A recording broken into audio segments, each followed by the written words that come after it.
क्रियाओं में पाए गए क्षोभ का ही परिणाम चैतन्य अवस्था है, क्योंकि श्रम का क्षोभ ही विकास के लिए कारण है, जिसके फलस्वरूप ही विश्राम की तृषा है। उपरोक्त संबंध में अर्थात जड़ परमाणु ही विकास के क्रम में संक्रमित होकर चैतन्यता प्राप्त करता है। चैतन्य में जो कुछ भी अध्यास रेखाएं हैं वह अपूर्ण हैं ही। चैतन्य इकाई अग्रिम विकास चाहती है। हर विकसित इकाई अविकसित इकाई का परस्पर जागृति के लिए पूरकता के अर्थ में उपयोग करती है। जागृति के मूल में मानव कुल में हर इकाई में अपने शक्ति का अंतर्नियोजन आवश्यक है, क्योंकि इकाई की शक्ति के बहिर्गमन होने पर ह्रास परिलक्षित होता है तथा शक्ति के अंतर्निहित होने पर विकास परिलक्षित होता है। अंतर्नियोजन का तात्पर्य प्रत्यावर्तन व स्व में निरीक्षण परीक्षण पूर्वक निष्कर्ष निकालना और प्रमाणित करना ही है। अध्यास मानसिक स्वीकृति सहित संवेदनाओं के अनुकूलता में शारीरिक क्रिया से जो प्रक्रियाएं संपन्न होती है उसकी अध्यास संज्ञा है। प्राणावस्था में अवस्थित रचना रूपी इकाइयां वनस्पति है। इनके मूल में प्राण कोशाएं हैं। प्राण अवस्था की इकाई की संरचना पदार्थ अवस्था की वस्तुओं से ही है। प्राण कोशाओं की परंपरा बनी रहे इसके भैया, लिए। हाँ जी भैया। ये थोड़ा सा ऊपर कर सॉरी। दें इसको। हाँ, एक मिनट। सॉरी।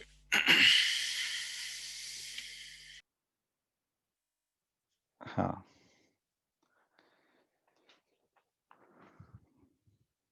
कहाँ था? प्राण कोशाओं की परंपरा बनी रहे इसके लिए रचनाएं संपन्न होती रहती हैं। निश्चित प्रयास की रचना किसी एक निश्चित अवधि तक पहुंचती ही है, जिसे हम पेड़ पौधों के रूप में देखते हैं। जब इनकी बीजावस्था आती है, अस्तित्व को बचाए रखने के क्रम में प्रयास में प्राणावस्था में बीजों का निर्माण हुआ। बीज में पूरे वृक्ष की रचना विधि सहित प्राण कोशाएं निहित रहती हैं। फलस्वरूप ही बीज में पूरे वृक्ष की रचना विधि धारित किए हुए प्राण कोशाएं अवस्थित रहते हैं। इसलिए बीज पुनः उसी प्रकार की संरचना करने में समर्थ होते हैं। यही बीज वृक्ष न्याय कहलाता है। वनस्पतियों की जातियों की उत्पत्ति का कारण नैसर्गिक दबाव और संग्रहण प्रक्रिया के भेद से है ही है। यह मानव शरीर रचना की निपुणता सूक्ष्म प्राण कोशिकाओं में प्राणावस्था की रचनाओं से लेकर ज्ञान अवस्था के शरीर रचना तक संपन्न रहती है। प्राण कोशिकाएं अपने स्वरूप में समान होती हैं तथा रचना विधियां भिन्न भिन्न होती है। साथ ही प्राण अवस्था की रचना में कुशलता के जितने भी वर्ग हैं उससे अधिक जीव अवस्था में और इससे अधिक ज्ञान अवस्था में है, क्योंकि शरीर रचना में जो मौलिक विकास हुआ है उतने ही पक्ष की स्पष्टता इन रचना विधियों में समाविष्ट हो चुकी है। सर्वोच्च विकसित रचना मानव शरीर में मेधस ही है। संपूर्ण समृद्धिपूर्ण मेधस तंत्र युक्त मानव शरीर ही है। शरीर रचना के संबंध में वंश को भी महत्वपूर्ण स्थान प्राप्त है। बीज संयोजन क्रिया अर्थात वंश परंपरा प्राणावस्था जीव अवस्था तथा ज्ञान अवस्था में अपने अपने मौलिकता के साथ हैं। रचना के आधार पर बीज संयोजन के संबंध में सैद्धांतिक साम्यता पाते हुए प्राण अवस्था की इकाई की स्थिति एवं व्यवहार, जीव अवस्था की स्थिति एवं व्यवहार, ज्ञान अवस्था की स्थिति एवं व्यवहार में मौलिक अंतर है। अतः स्पष्ट है कि रचना विधि के आधार पर विविधताएं हैं। यह स्वयं स्फूर्त क्रिया है। ज्ञान अवस्था में मानव ही चार अवस्थाओं का दृष्टा है। चैतन्य इकाई मानव में एक रूपता जागृति पाने हेतु प्राप्त समझ ही संस्कार है। यह समझ ही मानव के लिए समाधान समृद्धि पूर्वक जीने का कारण है। समझ के आधार पर व्यवहार कार्य होता है। इससे सिद्ध होता है इससे सिद्ध होता है कि चैतन्य इकाई आशा विचार इच्छा एवं रितंबरा व अनुभव का ही रूप ही है। उसी रूप के की अभिव्यक्ति में जो सार्थकता है वह स्वयं में अनुभव मूलक आशाओं विचारों इच्छाओं और रितंबरा और अनुभव का बीज रूप और प्रमाण है। मानव तब तक जड़ पक्ष के अधिमूल्यन से मुक्त नहीं हो सकता जब तक अपने में निर्भ्रमता को संपन्न करने योग्य क्षमता, योग्यता और पात्रता को सिद्ध नहीं कर लेता। यह केवल जागृति से ही संभव है। ऐसी क्षमता, योग्यता, पात्रता सिद्ध होने तक जड़ पक्ष एवं इंद्रिय संवेदनाओं पर नियंत्रण व संतुलन पाना स्वभाव सिद्ध नहीं हुआ, क्योंकि भ्रमित विधि से मानव शरीर से सुख पाने की अपेक्षा में आशा, विचार, इच्छा को फैलाता है। ऐसे में भ्रमित कार्यकलाप करता है। जागृति विधि से स्पष्ट होता है कि मानव वंश और जाति एक है तथा वैचारिक वैविध्यता भ्रमवश है। जैसे पहला है, भ्रमित मानव कुछ समय तक उदारचित रहता है, परंतु कुछ काल के पश्चात कृपण भी हो जाता है। इसी प्रकार विभिन्न दिशाओं में विपरीत कार्य संपन्न करता हुआ मानव जीवन परिलक्षित होता है। मानव का इन्हीं सविपरीत क्रियाओं में अपने मानसिकता प्रदर्शन प्रतिदर्शन करना सिद्ध हुआ। यही भ्रमित मानव का स्वरूप है, पुनर्विचार का भी प्रेरक है।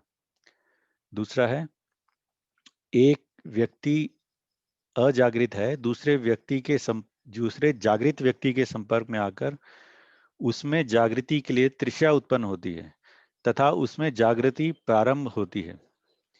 यह वातावरण के प्रेरणावश पाई जाने वाली जागृति क्रम और जागृति प्रक्रिया है। मेरे ख्याल से इतना एक बार डिस्कस कर लेते हैं।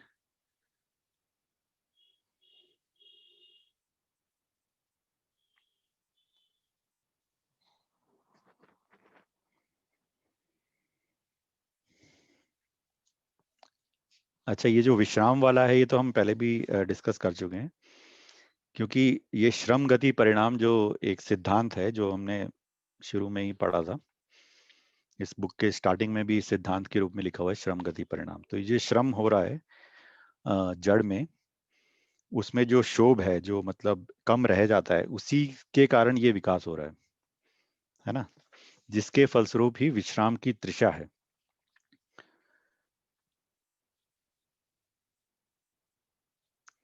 और इसी के कारण ही परमाणु का विकास क्रम में संक्रमित होकर चैतन्यता को ये प्राप्त कर लेता है ना। तो श्रम का जो है गठन पूर्णता एक तरह से हो चुका है ना।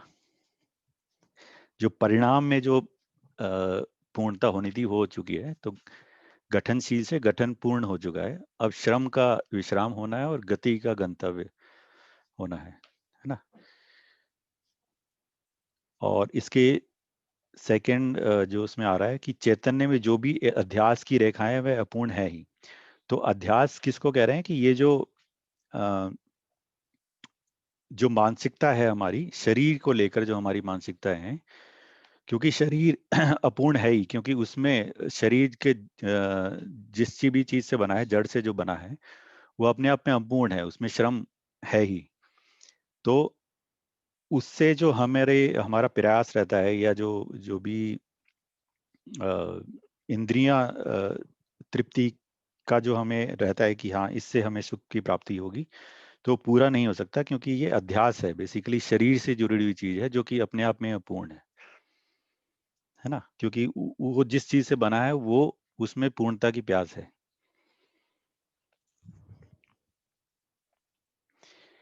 तो इसके कारण क्या हुआ है कि रचना जो है मतलब उत्तरोत्तर विकास के लिए जो विकास क्रम है उसमें रचनाओं का विकास हुआ। तो उसकी सेकंड पदार्थ अवस्था की सेकंड स्टेज में प्राण अवस्था स्टार्ट हुई, और उसकी निरंतरता बनी रही, उसके लिए एक बीज की एक प्रक्रिया हुई। तो रचना की एक फिक्स्ड अवधि होती है, कोई भी रचना हो उसकी एक अवधि होती है। तो पहले पौधा बड़ा होता है, फिर काफी समय तक रहता है, और फिर उसके बाद वो खत्म हो जाता है। तो ये जो विधि है, इसी को कंटिन्यूस बनाने के लिए उसमें एक बीज विधि एक तरह से आ गई कि आगे आगे की जो है उसमें निरंतरता बनी रहे। तो उसको कह रहे हैं कि बीज वृक्ष न्याय। तो वो जो पूरा संपूर्ण वृक्ष है उसका जो एक उसकी जो रचना विधि है या वो कैसा बनेगा, उसका जो कोडिंग है, एक तरह से जो हम डीएनए बोलते हैं, तो वो और वैसे कुछ सेल्स जो हैं वो बीज में रहते हैं, और वो नेक्स्ट जब भी उसको नैसर्गिक जो भी वातावरण मिलता है उसके हिसाब से फिर वो वापस वृक्ष में बदल जाते हैं। तो इस तरह से परंपरा में स्थापित ये 4 अवस्थाएं हो गई है। तो प्राण अवस्था में 3 जो हैं, एक तो वनस्पति जगत है ही, और जीव अवस्था है, और जो हमारा ज्ञान अवस्था का जो शरीर है वो है। तो इसमें तीनों में परंपरा इसी तरह की है। तो अगर हम वंशानुगत विधि से भी हम देखते हैं तो भी वंश परंपरा एक तरह की बीज व्यवस्था ही है ना। उसको वंश हम कह रहे हैं, लेकिन है तो वो बीज, बीज से फिर शरीर बनना, फिर शरीर से फिर दोबारा बीज बनना, ये एक व्यवस्था है ना, ये एक परंपरा है। ये सॉरी, हम लोग ये पीडीएफ को स्क्रॉल कर सकते हैं क्या? हाँ सॉरी।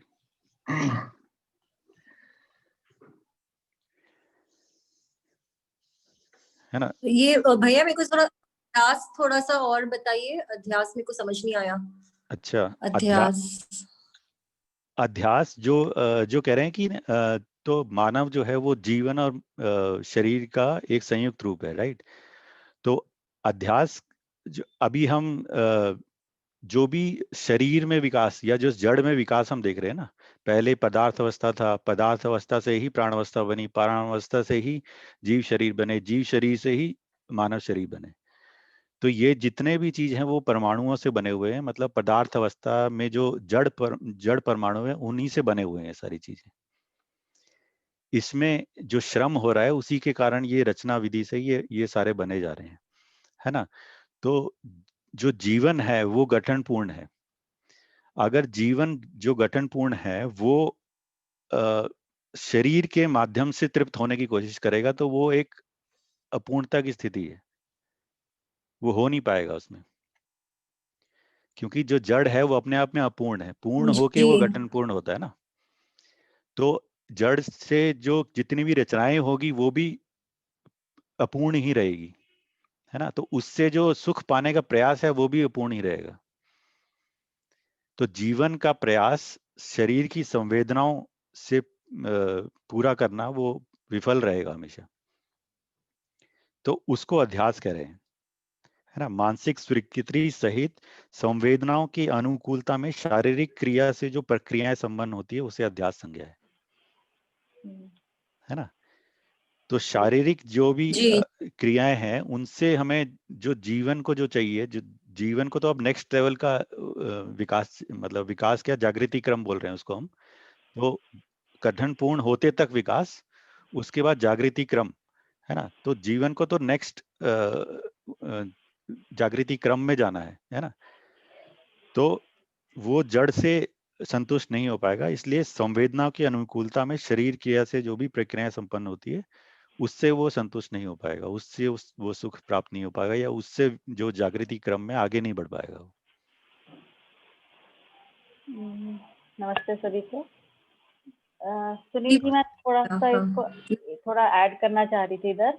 जी जी दीदी। जी, इधर अध्यास का बेसिक मतलब होता है कि जो जैसे कि ना शरीर की संवेदनाओं की अनुकूलता में जो जो शारीरिक क्रियाएं हैं, वो शारीरिक क्रियाएं कौन सी हैं? वो जैसे चलना, बैठना, उठना, दौड़ना। तो ये अपने शरीर को बनाए रखने के लिए, और मतलब इसमें जो ज्यादा मानसिक स्वीकृति रहती है, लेकिन अलग से मानसिक श्रम नहीं लगता।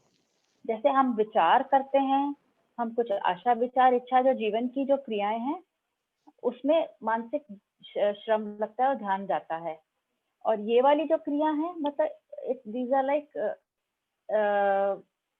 वॉलंटरी है, वॉलंटरी मूवमेंट्स है, मोशन है, जो कि जैसे बच्चा पैदा होता है तो उसको सिखाना नहीं पड़ता कि आपको बैठना कैसे है, कि आपको करवट कैसे लेना है, आपने चलना कैसे है, वो सब अपने आप ही अंदर ही उसमें रहती ही हैं।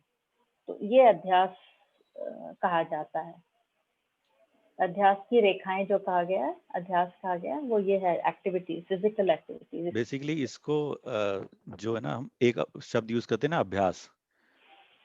वैसे ही अध्यास है, तो शरीर के साथ जो जुड़ा हुआ हम करते हैं वो उसको अध्यास बोल रहे हैं, और जो जो अभ्यास जिसको हम यहाँ पे बोल रहे हैं अभ्यास, वो है व्यवहाराभ्यास, जो हम एक दूसरे के साथ व्यवहार करते हैं उसको अभ्यास बोल रहे हैं, बिल्कुल बिल्कुल। है ना। तो अध्यास जो है वो शरीर से जुड़ा हुआ है, तो उससे विकास नहीं है, व्यवहाराभ्यास से, अभ्यास से जो है विकास है हमारा। जी जी। तो अच्छा, बेसिकली दूसरी एक यही। और चीज मुझे जी, इधर बट ध्यान आई थी। हाँ, कुछ कह रहे थे शिल्पा जी? नहीं, मैं कह रही थी बढ़िया हो गया। मैं यही कह रही थी। अच्छा हाँ, बोल। अच्छा, इधर हम और बातें कर रहे थे कि जड़ क्रियाओं में जहाँ पर हम बात करें ना, श्रम का शोभ ही विकास के लिए कारण है। तो श्रम का शोभ का मतलब हुआ कि जब श्रम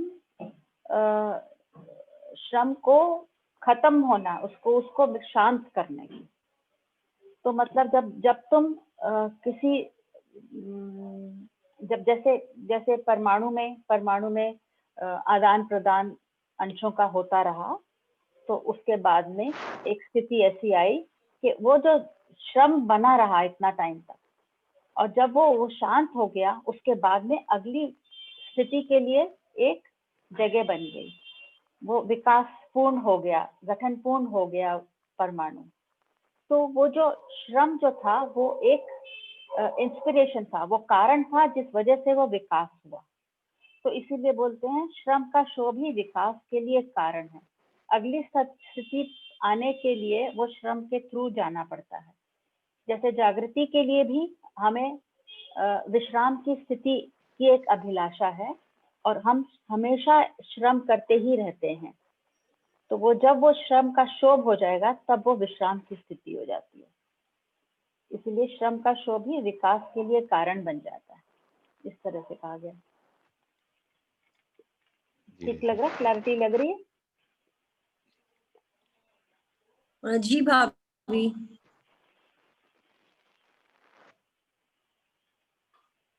आई थिंक हम आगे बढ़ सकते हैं। हाँ, तो इसमें आगे का जो है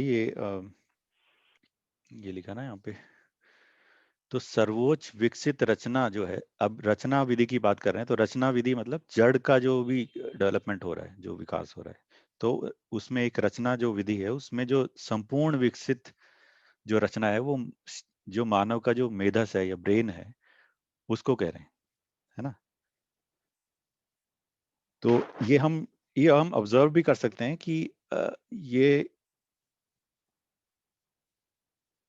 क्यों इसको कह रहे हैं, कि जैसे हम नोटिस भी करते हैं कि जैसे मानव का जो शरीर है ना, वो ज्यादा रिफाइंड है बेसिकली, है ना, जीव शरीरों से ज्यादा रिफाइंड है। तो हम अगर जैसे गाय भैंस को देखते हैं, अगर वो गंदा पानी भी पी लेते हैं तो उनको बहुत ज्यादा फर्क नहीं पड़ता है ना। हमें चाहिए एकदम प्योर वाटर, एयर भी हमें प्योर चाहिए, सब कुछ, है ना। तो जो रिफाइनमेंट है वो एक लेवल तक पहुंच चुकी है मानव शरीर को अगर देखें तो जब ये रचना विधि का जो कोड है, जो उसको बीज में हो जाता है, तो ये कोड डेवलप होता रहता है। ये यहाँ पे लिखा है ना कि जो क्योंकि शरीर रचना में जो मौलिक विकास हुआ है, उतने ही पक्ष की स्पष्टता इन रचना विधियों में समाविष्ट हो चुकी है, तो उसमें ऐड होती रहती हैं। तो हमारा जो डीएनए या जो भी बोलते हैं, उसका डेवलपमेंट होता रहता है, तो उसके हिसाब से फिर आगे और परिष्कृत रचनाएं होती रहती है। और जो सबसे ज्यादा परिष्कृत जो रचना है, वो मेधस है, जो कि जीवन के संकेत को ग्रहण करने योग्य हो जाती है ना। एक भौतिक चीज जो है अभौतिक चीज के संकेत ग्रहण कर सकती है। तो इस तरह इतनी मतलब विकास हो चुका है अगर मेधस ब्रेन को देखें तो, है ना।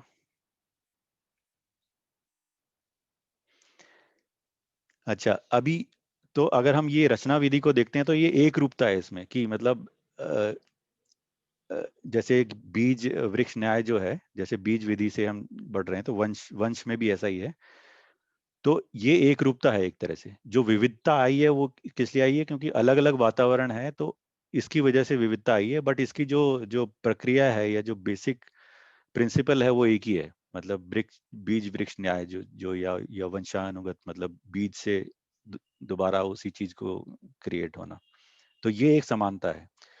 और चैतन्य इकाई मानव में एक रूपता जागृति को पाने हेतु समझ ही संस्कार है। तो अब हमें ये तो समझ में आता है कि मानव को ही ये समझ में आता है कि ये जो चारों अवस्थाएं किसका डेवलपमेंट जो है रचना विधि कैसे हुई है। अब जो बाकी रह गया वो ये है कि चैतन्य इकाई जो है ना उसमें एक रूपता क्या है वो हमें पहचानना है।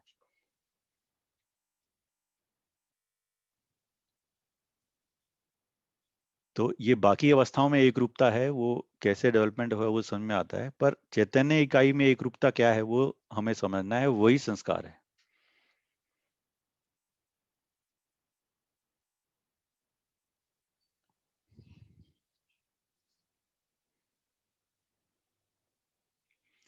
और ये यहाँ पे भी एक इम्पोर्टेंट मुझे लगता है, मानव तब तक जड़ पक्ष के अधिमूल्य से मुक्त नहीं हो सकता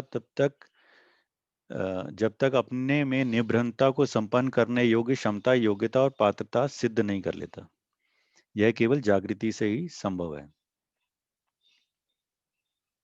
तो हम जो अभी हम देखते हैं कि हम जड़ पक्ष का जो है अधिमूल्यन किए रहते हैं, कि जो जड़ पक्ष का डेवलपमेंट है जिसको हम नॉर्मल विकास हम अगर वर्ड यूज करते हैं तो किस चीज के लिए यूज करते हैं कि जड़ पक्ष का जो अलग अलग हमने बना लिए हैं तो उसी का हम अधिमूल्यन कर रहे होते हैं अभी। तो असल विकास जो जो जागृति होना है वो तो हम में होना है ना।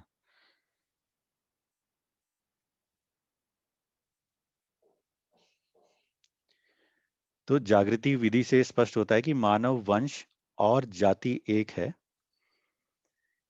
और वैचारिक विविधता भ्रमवश है। तो ये जो वैचारिक विविधता है तो वंश के अनुसार तो हम समझ में आता है कि हाँ मानव जाति एक है, लेकिन ये जो वैचारिक विविधता है वो है भ्रमवश ही है हमारी। तो इसमें ये एग्जाम्पल दिए इन्होंने कि जैसे हम कोशिश करते हैं कि हम भाई बढ़िया बढ़िया जिए, तो हम कभी कभी तो हम काफी उदारचित हो जाते हैं, कभी एकदम कृपण हो जाते हैं। इसमें कंसिस्टेंसी नहीं है और बहुत सारी चीजें हम एकदम अपोजिट करते हैं। तो इसी से भी शो होता है कि हम बहुत कंफ्यूजन में है बेसिकली, है ना। और इसी से हमें पुनर्विचार करने की प्रेरणा भी मिलती है। और दूसरा एग्जाम्पल ये है कि जब हम जागृत व्यक्ति के संपर्क में आते हैं तो उससे हमें प्यास बनती है। ये भी एक एविडेंस है कि हमारा जो डायरेक्शन है वो जागृति की तरफ है। एक तो ये है कि हमारे अंदर अंतर्द्वंद है, ये हमें काफी बार स्पष्ट होता है। दूसरा ये है कि जब हम जागृत व्यक्ति के संपर्क में आते हैं तो हमें एक प्यास बनती है कि ये व्यक्ति है जो ऐसा मैं होना चाहता हूँ। तो वो जो प्यास बनती है उससे समझ में आता है कि हाँ ये एक जागृति क्रम है और मैं जागृति क्रम में हूँ। और हम जब एक दूसरे से बात करते हैं या व्यवहार करते हैं तो भी हमें पता चलता है कि हाँ कौन मुझसे आगे है, कौन मुझसे पीछे है, ये भी हमें अंदाजा रहता है और इस क्रम में मैं कहाँ हूँ। तो जागृति के रेफरेंस में हमें सारी चीजें स्पष्ट होती हैं। गलतियां हम बता दें या समझ जाएं, उससे सही क्या है ये समझ में नहीं आता है।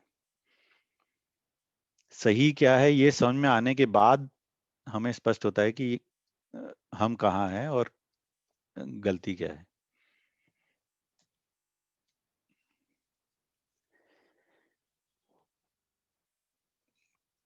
इसके अलावा और कोई शेयर करना चाहें और कोई क्वेश्चन हो तो।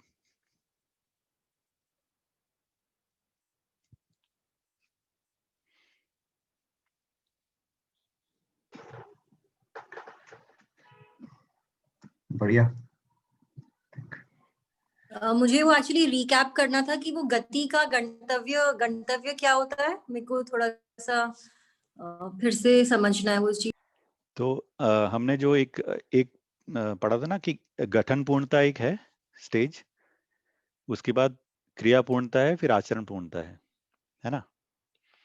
तो जो गठन पूर्णता है वो तो मानव के आने से पहले ही हो चुकी है, उसमें मानव का कोई रोल नहीं है। क्रिया पूर्णता जो है, ये ऐसा समझ लीजिए कि जागृत हो गए तो हम क्रिया पूर्ण हो गए, तो हमारी 10 क्रियाएं जागृत हो गई, है ना। तो वहां की स्थिति वो विश्राम है, तो श्रम का जो है विश्राम हो जाएगा। श्रम, गति, परिणाम, 3 चीज है ना। तो परिणाम का अमरत्व हो चुका है। परिणाम मतलब कि जैसे कि हाइड्रोजन एक एक एटम है, वैसे हीलियम एक एटम है, तो उसमें परिणाम चेंज हो रहा है, मतलब कि एक अंश उसमें और एक्स्ट्रा आ रहा है, तो उसका जो आचरण चेंज हो रहा है बेसिकली।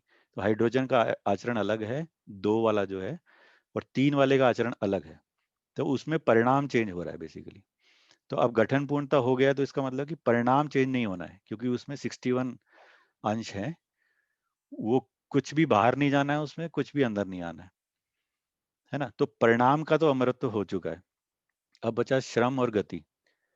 तो श्रम का विश्राम होना है, तो जैसे ही जागृति होती है तो श्रम का विश्राम होता है ना।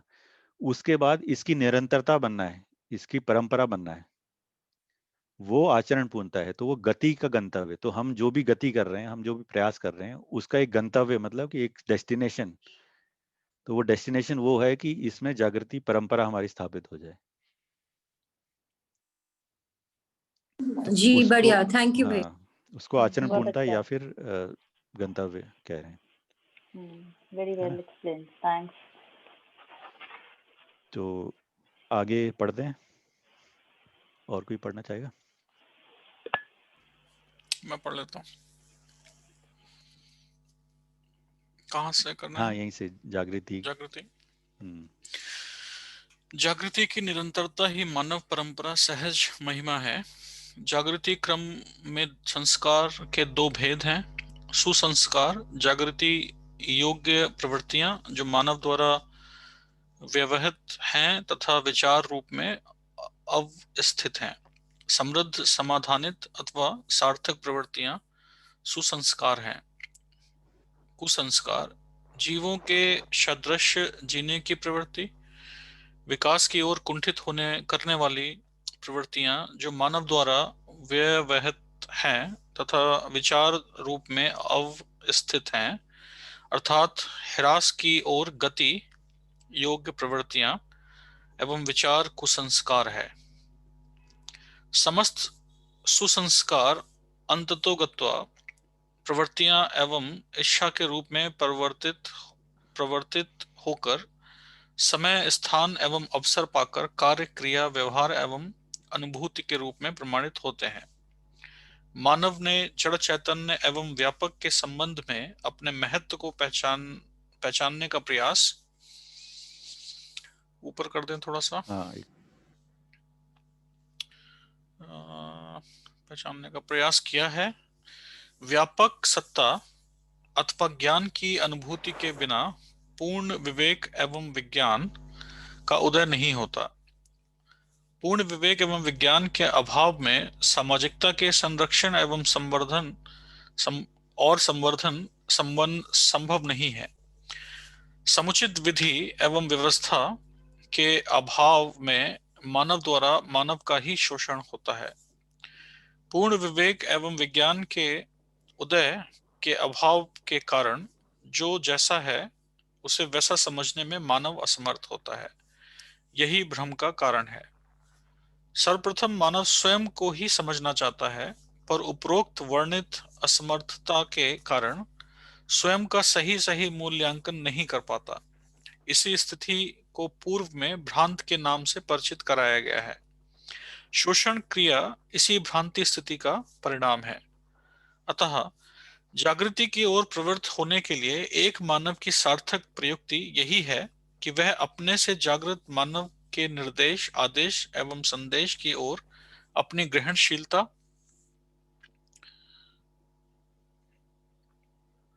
को अभिमुख बनाए रखे। केवल इसी प्रक्रिया से मानव सृष्टि में अपने महत्व को जानने व पहचानने में सफल होता है।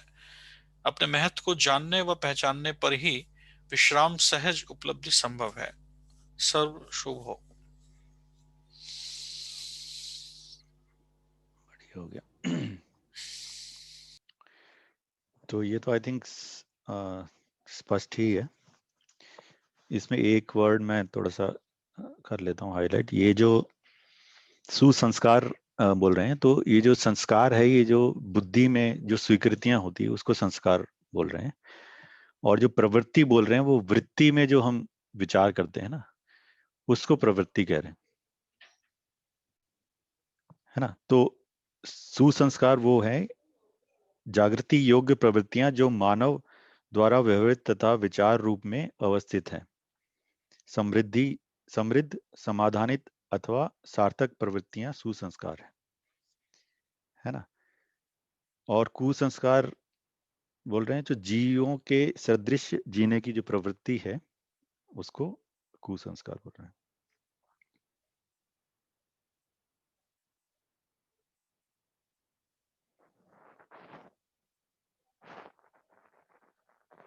आई थिंक बाकी तो क्लियर ही है। कुछ क्वेश्चन है और किसी को कुछ ऐड करना हो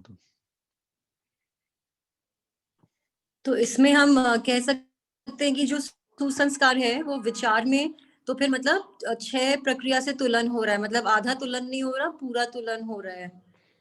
जो हम प्रिय हित लाभ और न्याय धर्म सत्य है, तो वो चीज विचार में पूरा हो रहा है, इसको कह सकते हैं ऐसे। हाँ हाँ हाँ। तो जो विचार में जो ये दो क्रियाएं जो होती है ना, तुलन और विश्लेषण, तो तुलन में अभी तो बेसिकली कुसंस्कार ही है, आधा ही हो रहा है विश्लेषण। तो आधी चीजों को देख के ही हम जो भी हम डिसीजंस ले रहे हैं, प्रिय हित लाभ को ही देख के डिसीजंस ले रहे हैं, तो पूरा नहीं देख पा रहे हैं। तो आगे भी जो आ रहा है ना कि जो जैसा है उसको वैसा समझना, तो अभी हम पूरी चीज को नहीं समझ रहे हैं, आधी चीज को समझ के ही जो भी डिसीजंस ले रहे हैं। तुलन का मतलब ही है कि हम कंपेयर करके कोई भी हमारे एक्शन करते हैं। तो कंपैरिजन ही हमारे पास स्केल ही आधा है, तो हम कंपैरिजन भी हमारा पूरा नहीं हो पाता। और वो स्केल आधा क्यों है? क्योंकि स्वीकार जो हमारे बुद्धि में स्वीकार्यता है वो अभी तक नहीं है ना।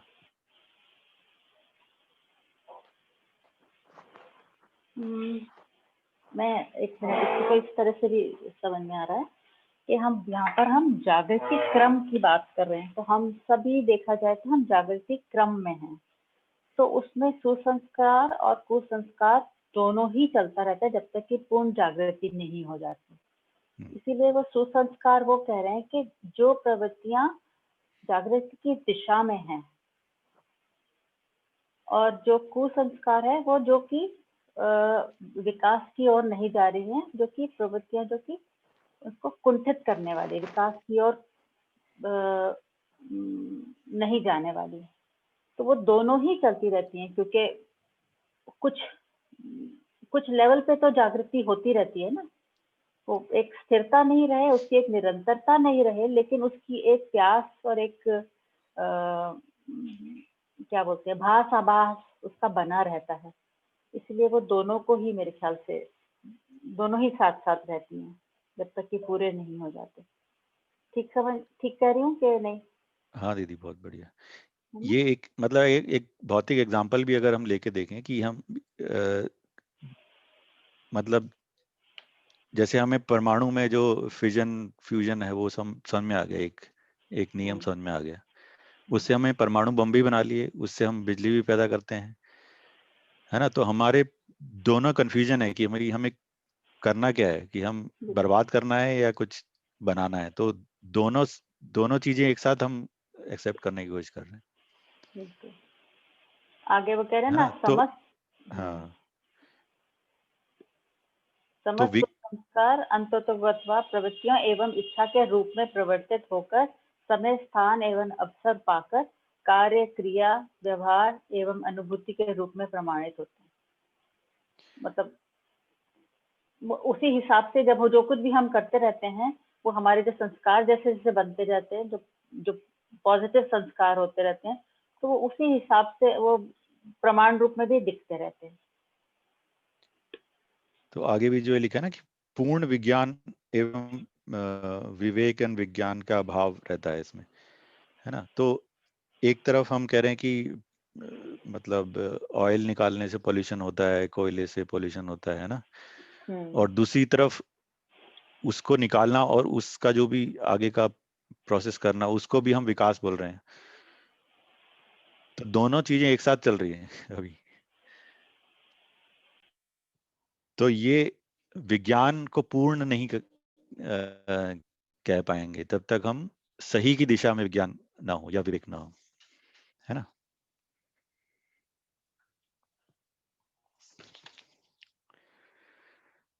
आगे वाला पढ़ें फिर अभी। जी।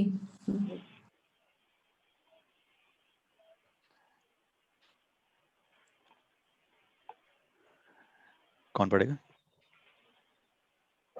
मैं ठीक है दीदी। अध्याय 5, निर्भ्रमता ही विश्राम। अशेष मानव विश्राम की आशा एवं प्रतीक्षा में है। समाधान की ओर विश्राम का तथा समस्या की ओर श्रम का अनुभव है। समाधान एवं समस्या मानव के लिए बौद्धिक एवं भौतिक भेद से हैं। भौतिकता में समृद्धि ही समाधान अन्यथा समस्या है। बौद्धिकता में अनुभूति ही समाधान अन्यथा समस्या है। बौद्धिकता में अनुभूति का अर्थ है सह अस्तित्व रूपी परम सत्य का अनुभव तथा इसके अध्ययन पक्ष को समाधान और इसमें व्यवधान पक्ष को समस्या ही संज्ञा है। अनुभूति तथा समृद्धि दोनों क्रियाएं हैं। अनुभव क्रिया पूर्वक जीवन विकसित चेतना स्वत्व रूप में है, जबकि समृद्धि के लिए कार्य क्रिया शरीर यात्रा पर्यंत एक आवश्यकता है। शरीर यात्रा के समापन के साथ ही इसकी आवश्यकता भी समाप्त होती है, इसलिए यह साम्यिक है। इस प्रकार अनुभव सहज निरंतरता सिद्ध हुई। सफलता केवल निर्भ्रमता अथवा निर्भ्रांत अवस्था में ही है। ज्ञान अवस्था के संपूर्ण मानव ही निर्भ्रांत अवस्था के निकटवर्ती हैं। जागृति का तात्पर्य सह अस्तित्व में अनुभूति सहज प्रमाण है। जागृति मानव के निकटवर्ती मानव जागृति क्रम में होना पाया जाता है। यही भ्रांत मानव है। यही पशु मानव व राक्षस मानव है।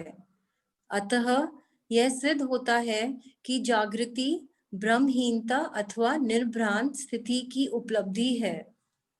जो जैसा है उसको वैसा जानना, मानना एवं पहचानना ही निर्भ्रांत स्थिति की उपलब्धि है अथवा निर्भ्रमता की स्थिति है, क्योंकि है का अध्ययन है। जो जैसा है उसको वैसा जानने का तात्पर्य है शब्द द्वारा इकाई के रूप, गुण, स्वभाव व धर्म इंगित हो जाना। सत्ता में संपूर्ण एक एक है। सत्य व्यापक में समाहित जड़ चैतन्य प्रकृति है। यही परम सत्य है। अतः सत्यता का ही वस्तु स्थिति के रूप में अध्ययन है और इसी की समझ और प्रमाण उपलब्धि है। उपलब्धि मात्र सह अस्तित्व में से के लिए होती है।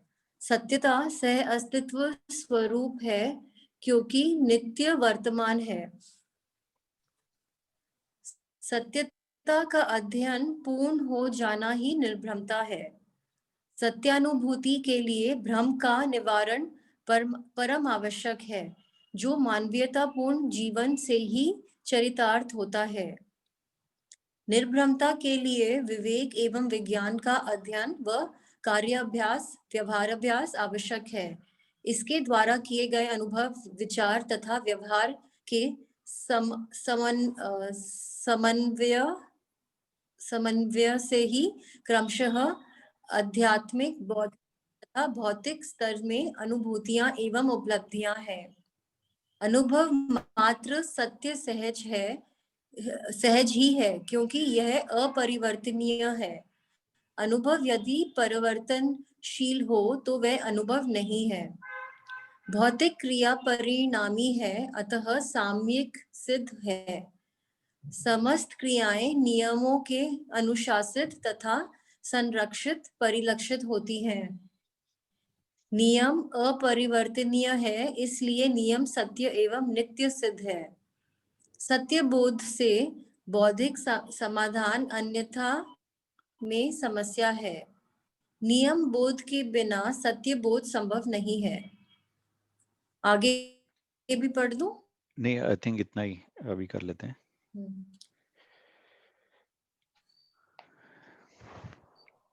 अनुभव सत्य बोध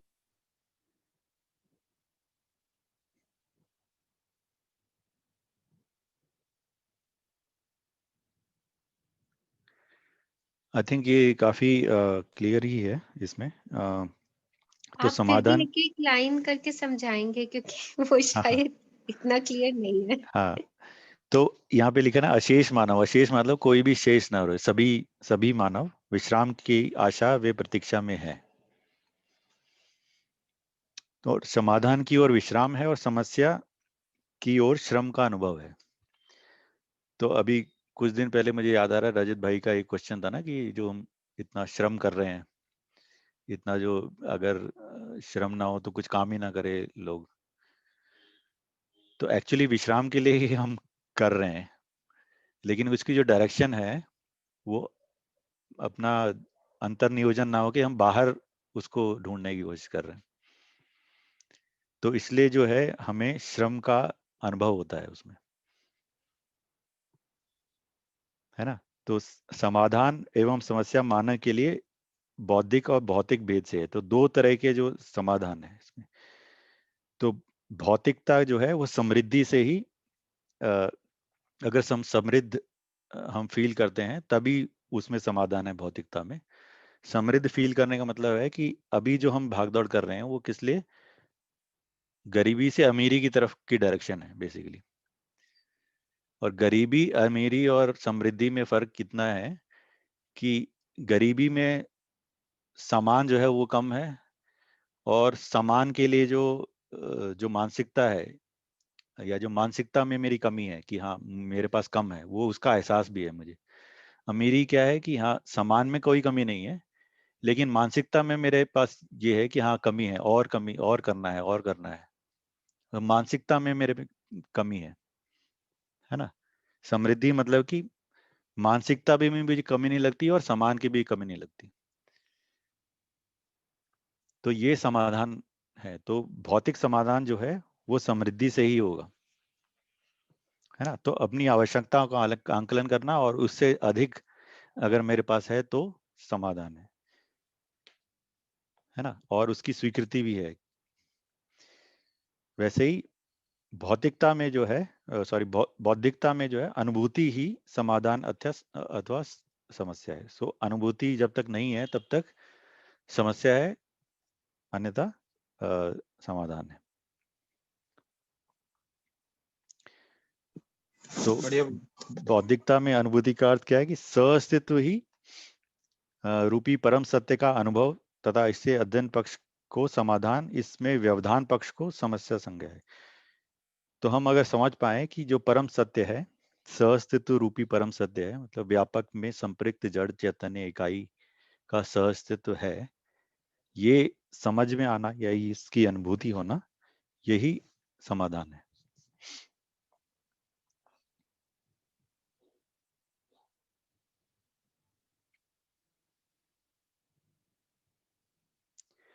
अच्छा, इसमें आगे वाला भी एक इम्पोर्टेंट है, एक सेकंड। हाँ, सो ये दोनों क्रियाएं हैं, एक तो अनुभूति जो बौद्धिकता के लिए, और समृद्धि ये भी जो शरीर पोषण संरक्षण के लिए है। तो ये दोनों क्रियाएं हैं। तो शरीर वाली जो क्रियाएं हैं वो इस शरीर रहने तक ही है ना। और जो बौद्धिक रूप में जो क्रिया है, जो अनुभूति है, वो शरीर के बाद भी है ना, शरीर यात्रा पर्यंत भी है ना। तो इसलिए शरीर की जो आवश्यकता है वो सामयिक है, मतलब और इस प्रकार अनुभव सहज निरंतरता सिद्ध हुई है। तो निरंतरता, हम जो सुख की निरंतरता की जो हम बात कर रहे हैं वो जीवन की ही बात कर रहे हैं। जीवन में जो बौद्धिक समाधान होना है उसी से निरंतरता आ सकती है।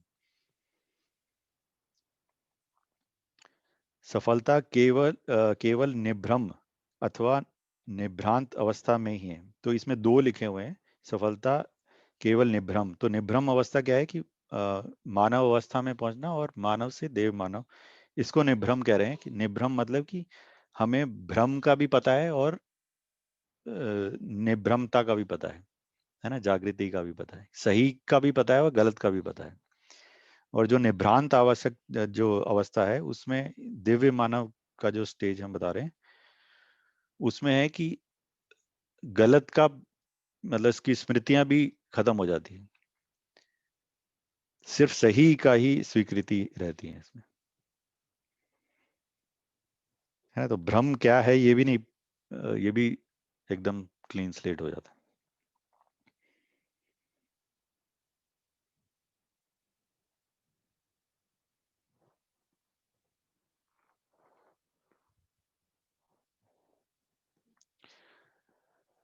अच्छा, और निर्भ्रमता, तो निर्भ्रम और निर्भ्रांत एक ही हुआ ना? नहीं नहीं एक नहीं हुआ ना। तो अ,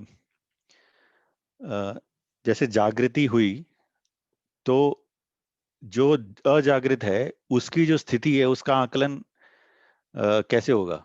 मतलब अगर बाबा जी को हम मानते हैं, अगर उनको जागृति हुई है तो जो बाकी लोग उनके आसपास हैं उनमें क्या भ्रम है ये भी पता होना चाहिए, तभी तो उसका निवारण वो कर पाएंगे कि आपकी स्थिति अभी ये है और ये होना है ना।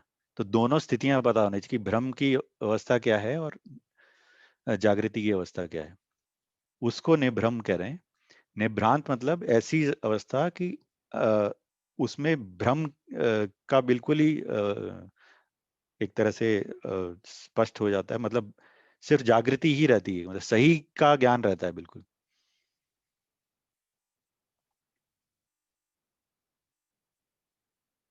तो वो पहले में भी तो सही का और गलत का हाँ, दोनों को जाने गलत का भी पता है ना। तो गलत और सही को स्पष्ट करना रहता है, दोनों चीजों का ज्ञान रहता है ना।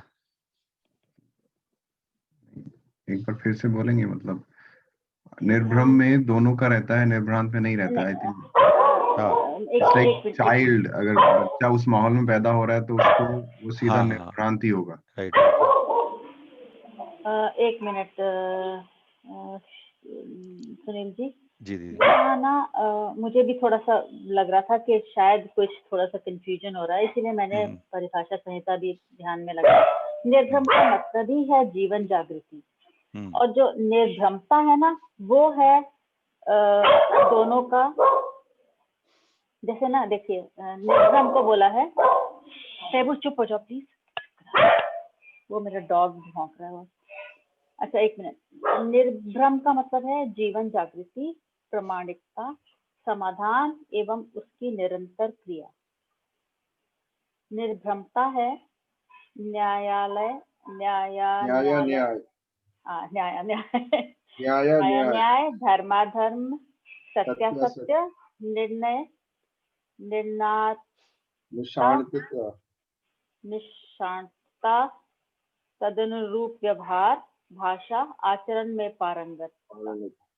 तो ये मेरे ख्याल से इसमें से जब हो जाता है कि निर्भ्रमता में है कि आपको दोनों का आकलन करने की एक स्थिति जो आप बता रहे हैं ना, वो निर्भ्रमता में आ जाती है।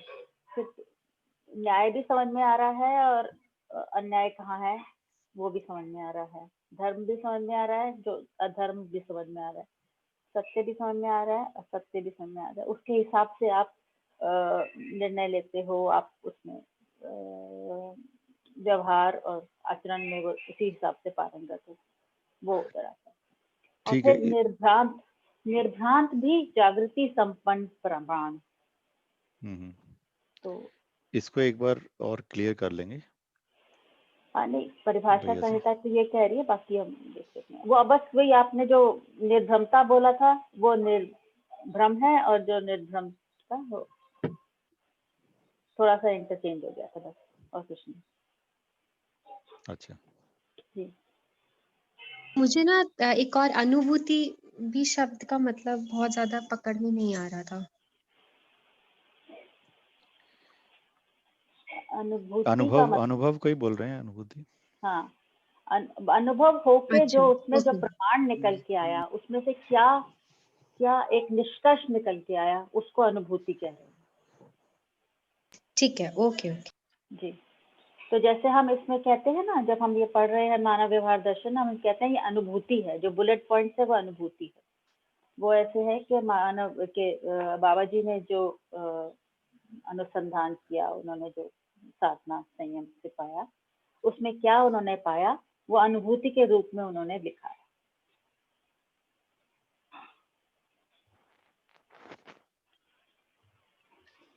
जी दीदी।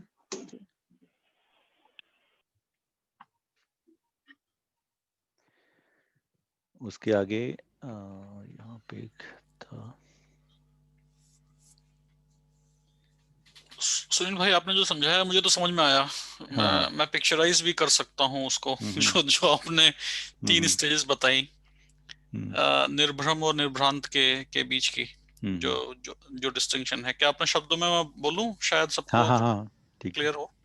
तो आपने जो कहा उसी को मैं रखता हूँ दूसरे शब्दों में, कि लेट्स से हमारे पास 3 स्टेजेस हैं, और 3 स्टेज में 2 गेट है यहाँ पर। तो पहली स्टेज जो है वो जो है भ्रांत मानव है, दूसरी स्टेज जागृति मानव है, और तीसरी स्टेज दिव्य मानव है। तो पहली जो स्टेज है वहां जहां पे कि डिस्टिंक्शन हो रहा है जागृत और भ्रम मानव में, वहां पर एक स्टेज है। तो यहाँ पे जो व्यक्ति खड़ा हुआ है उसको इधर का भी पता है और इधर का भी पता है। हाँ, वेरेज अब हम आगे बढ़ जाते हैं। अब वो जो स्टेज थी, अब जो यहाँ पे जो आदमी है, यहाँ पे जो मतलब जीवन है, वहां पे अब वो पीछे का भूल गया है। अब वो he is only like experiencing this part probably.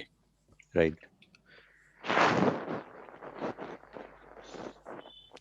अच्छा, मेरा एक प्रश्न है यहाँ पे एक कि सत्य बोध और नियम बोध, तो नियम बोध के बिना सत्य बोध संभव नहीं है। तो यहाँ पे हम किन नियमों की बात कर रहे हैं? तो जैसे नियम, अभी हम जो नियम समझते हैं, जैसे कि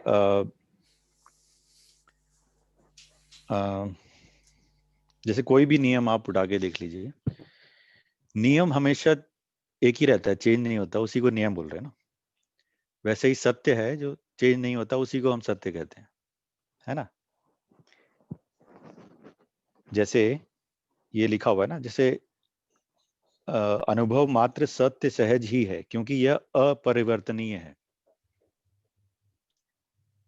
मान लीजिए एक चीज को मैंने बोला कि ये अनुभव है मेरा, कल को जाके वो रॉन्ग हो जाता है, या मेरे विचार बदल जाते हैं उसके बारे में, तो वो परिवर्तन हो गया ना उसमें। तो अपरिवर्तनीय वही है ना, सत्य है। अनुभव यदि परिवर्तनशील है तो वो अनुभव नहीं है। वैसे ही जैसे भौतिक क्रिया में परिणामी है। अच्छा, जैसे अभी एग्जांपल जो हम ले रहे थे कि हाइड्रोजन का एक आचरण है और एक हीलियम का एक आचरण है, तो उसमें परिणाम चेंज हो रहा है। तो चेंज होने वाली क्या चीज है? परिणाम चेंज हो रहा है, लेकिन नियम चेंज नहीं हो रहा। नियम क्या है कि हाइड्रोजन का एक फिक्स आचरण है, हीलियम का एक फिक्स आचरण है। तो अभी हीलियम का जो एटम है, अगर वो चेंज होके उसमें और ऐड होके कुछ और बन जाए, तो उसमें उसमें परिणाम चेंज हो रहा है, लेकिन नियम नहीं चेंज हो रहा ना। जैसे हमें पता है कि पानी जो है वो गर्म होता है तो भाप में बन जाता है, ठंडा होता है तो बर्फ में बन जाता है ना। ये नियम है। अब अगर हम पानी लेते हैं, उसको गर्म करते हैं तो वो भाप में बन गया, तो हम उसको बोल रहे हैं परिवर्तन है, पर ये परिवर्तन उस पदार्थ का है ना। नियम का कोई परिवर्तन नहीं है। नियम तो ये है कि भाई वो गर्म होने से भाप में बन जाएगा, ठंडा होने से बर्फ में। तो ये नियम हमेशा सेम रहेगा, इसको जी नियम कह रहे हैं, है ना। तो वैसे ही सत्य बोध जो है, नियम बोध के बिना सत्य बोध संभव नहीं है ना। जी। भैया तो मानव के रूप में नियम समझाइए ना। जी जी जी, वही मेरा पॉइंट था कि एक तो भौतिक नियम है और एक हाँ। जीवन को चलाने वाले नियम है, तो वो नियम कौन से हैं? जैसे आचरण के रूप में सुखी होने की विधि, समाधान होगा जब ही अपन सुखी होंगे। बिल्कुल। तो ये कि नियम है कि समाधान से ही सुखी होंगे अपन, शायद ये मानव के रूप में।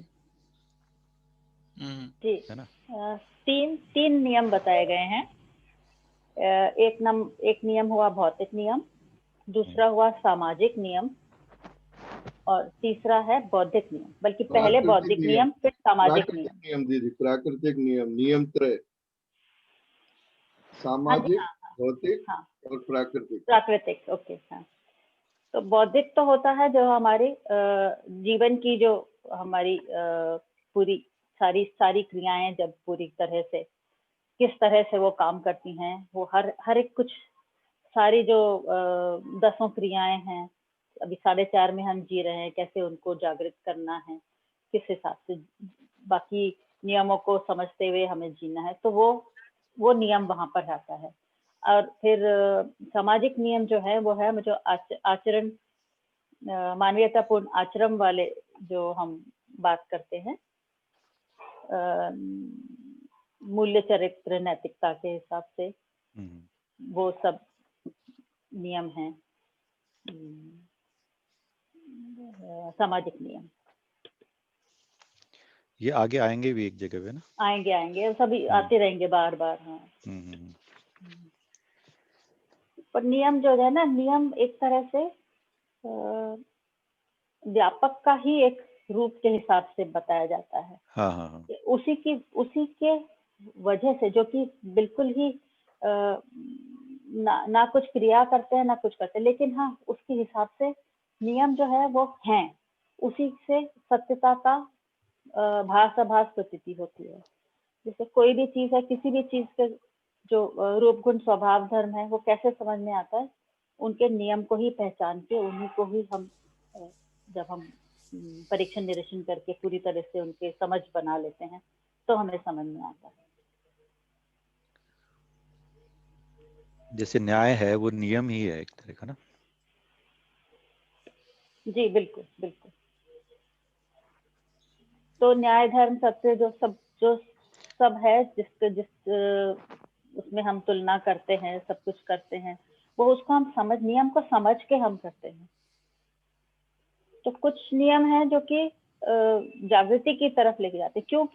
क्योंकि हम उसको पूरी जो सत्यता है उसका हम पूरा आकलन कर पाते हैं, इसलिए।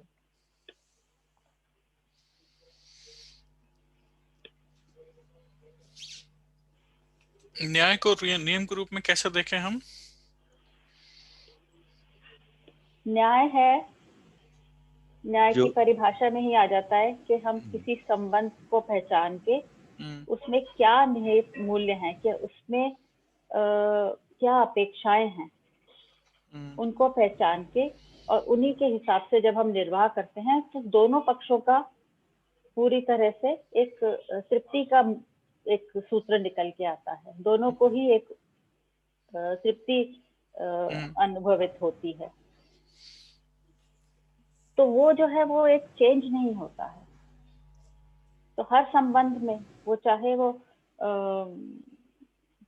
मानव का मानव से व्यवहार में हो, चाहे वो शेष प्रकृति के साथ में उपयोग कर रहा हो, तो वहां पर भी एक नियम को ही फॉलो करके करता है। इसीलिए न्याय तभी पूरी तरह से स्पष्ट हो पाता है या पूरी तरह से पूर्ण हो पाता है, जब वो बाकी सबका भी ध्यान रखते हुए कर सकते हैं, नियम नियंत्रण संतुलन में जी पाता है, उसको सब मेंटेन कर पाता है शेष प्रकृति को। इसी हिसाब से इसको मैं एक और तरीके से रखता हूँ। जैसे अभी जो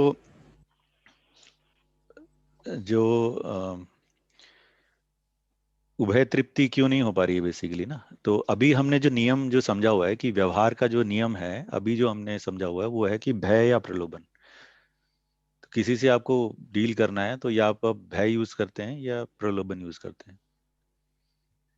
ये अक्रॉस कहीं पे भी आप किसी भी व्यवस्था में चले जाए, किसी से भी आप बात कर रहे हो, तो आपके मन में, मतलब सभी के मन में हमारे, ये रहता है कि या तो इसको डराओ या इसको कोई लालच दो, तब ये एकदम, है ना, सही रहेगा। तो ये नियम नहीं है, ये कहने की कोशिश कर रहे हैं, न्याय ही नियम है ना। अभी जो हमें भ्रमवश जो हमने नियम समझ रखा है, तो उभय तृप्ति जो है न्याय से ही होगी, भय प्रलोभन आस्था से नहीं होगी। तो हम में जो हार्मनी होनी है, हम में जो एक व्यवस्था खड़ी होनी है, वो न्याय पे ही बेस हो सकती है। तो अभी जो जितनी भी व्यवस्थाएं हैं वो भय प्रलोभन आस्था पे बेस्ड है ना। पहले भय प्रलोभन आस्था थी, जो आदर्शवाद जिसे कहते हैं, उसमें भी स्वर्ग और नर्क का था, प्रलोभन और भय था, है ना। और आस्था थी, आस्था मतलब कि बिना जाने हुए आप मान लो कि ऐसा ही है। अब उसके बाद जब साइंस का युग आया या भौतिकवाद का युग आया, तो आस्था पीछे रहेगी, लेकिन भय प्रलोभन और भी बढ़ गया, अपने ज्यादा भयंकर रूप में आ गया, है ना। लेकिन ये नियम नहीं है, इसीलिए कारगर नहीं हो पा रहे हैं, ये चल नहीं पा रहे हैं। इसलिए हमें अन्याय दिखता है, शोषण दिखता है हमें। तो शोषण होना ही है अगर हम भय और प्रलोभन से चलते हैं। जी भैया। है ना।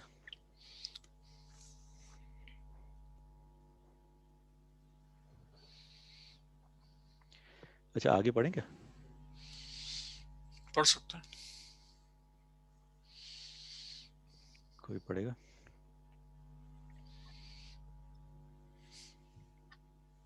हाँ भैया। अनुभव यहाँ से शुरू करना है। अनुभव, हाँ इधर से। अनुभवगामी विधि से सत्य बोध के बिना सत्यानुभूति अभ्युदय सर्वतोमुखी समाधान संभव नहीं है। अनुभवगामी बोध अवधारणा आत्मा अथवा अनुभव की साक्षी में स्मरण पूर्वक वृद्धि में होने वाली स्वीकृति सहज क्रियाकलाप। गुरु द्वारा अनुभव मूलक विधि से कराए गए अध्ययन के फलस्वरूप शिष्य में न्याय धर्म सत्य का साक्षात्कार पूर्वक बुद्धि में स्वीकृत होना। अनुभव मूलक बोध सहअस्तित्व रूपी अस्तित्व में अनुभव और उसकी निरंतरता के फलस्वरूप अनुभव सहज प्रभाव ही अनुभव बोध है। ऐसे अनुभव बोध के अनंतर सहज संकल्प ही निरंतरता है। ऐसे बोध और संकल्प का साक्षात्कार ही अनुभव मूलक चिंतन है। ऐसे चिंतन का चित्रण और तुलन क्रिया ही अनुभव मूलक विचार है। जागृति मूलक विचार के फलस्वरूप विवेक सम्मत विज्ञान एवं विज्ञान सम्मत विवेक प्रमाणित होता है। फलस्वरूप मूल्यों का आस्वादन सहित मानव परंपरा में संबंधों की पहचान, स्वीकृति, निर्वाह, निरंतरता की जागृति सहज अभिव्यक्ति, संप्रेषणा एवं प्रमाण है।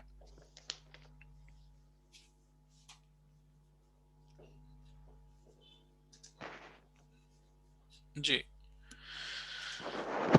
बोध बुद्धि में अनुभव बोध व चित्त में अनुभव प्रतीति है। प्रतीति आभास भास, सह अस्तित्व सहज अनुभव आत्मा में होता है, जिसका अनुभव मूलक विधि से बोध बुद्धि में होता है। बुद्धि और चित्त के योग में अनुभव की प्रतीति होती है, यही अनुभव का चिंतन है। चित्त और वृत्ति के योग में अनुभव का आभास होता है, जो स्वयं न्याय धर्म सत्य रूप में तुलन क्रिया है। वृत्ति और मन के योग में अनुभव का भास होता है, जो मूल्यों का आस्वादन और संबंधों का चयन के रूप में प्रमाणित हो जाता है। जब तक जीवन भ्रमित रहता है अथवा मानव भ्रमित रहता है, परंपरा में आत्मबोध रहित बुद्धि को अहंकार नाम दिया गया। भ्रम का अस्तित्व नहीं है। इससे स्पष्ट है कि भ्रम मानव के द्वारा ही किसी भय प्रलोभन वश स्वीकार की गई मान्यताएं हैं। मान्यताएं भ्रम चित्त में होने वाले चित्रण तक ही सीमित है, अतः बुद्धि भ्रमित नहीं होती। बुद्धि चुप रहती है। अध्ययन, बोध, अनुभव विधि से ही बुद्धि जागृत होती है।